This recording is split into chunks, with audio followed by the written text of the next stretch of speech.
ওর কিন্তু এই যে পিস্টন আপনার কার্বোরেটর পিস্টন জাম হয়ে যায় কয়দিন পর পর। এটা কী কারণে হয়? যে এখানে যে একটা পাইপ দেখতে পাচ্ছেন, এই দেখেন এই পাইপটা মূলত এই দেখেন এখান দিয়ে একটা কালো একটা যায়, কার্বন যে এটা পিস্টনের ভিতরে মূলত কার্বন জমে কয়দিন পর পর শোরুমে নিয়ে যে ওয়াশ করে নিয়ে আসেন অনেকেই। আমিও ওয়াশ করে দিয়েছি অনেক, তারপরে দেখলাম যে কোনোভাবেই ঠিক হয় না। পরবর্তীতে এখানে একটা শুধু এক্সট্রা পাইপ লাগিয়ে দিয়েছি, আর এই পাইপটা শুধু খুলে দিছি। এই যে এইখান থেকে যে একটা পাইপ আসছে দেখতে পাচ্ছেন, এই পাইপটা শুধু খুলে দিয়েছি। তারপরে কিন্তু আমার আর এই প্রবলেম হয় নাই।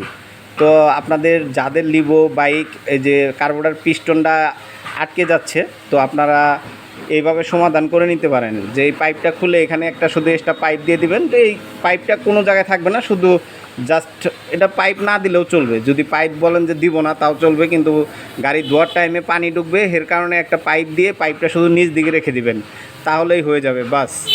তো আপনার তাহলে কিন্তু এই কার্বোরেটর পিস্টনের এই যে আপনার যে কার্বোরেটর পিস্টন আটকে যায়, এই সমস্যা কিন্তু আর হবে না, সমাধান হয়ে যাবে। তো ভিডিওটি ভালো লাগলে শেয়ার করে দিয়েন। যারা লিভো বাইকার্স আছে তাদের জন্য খুবই উপকারী হবে।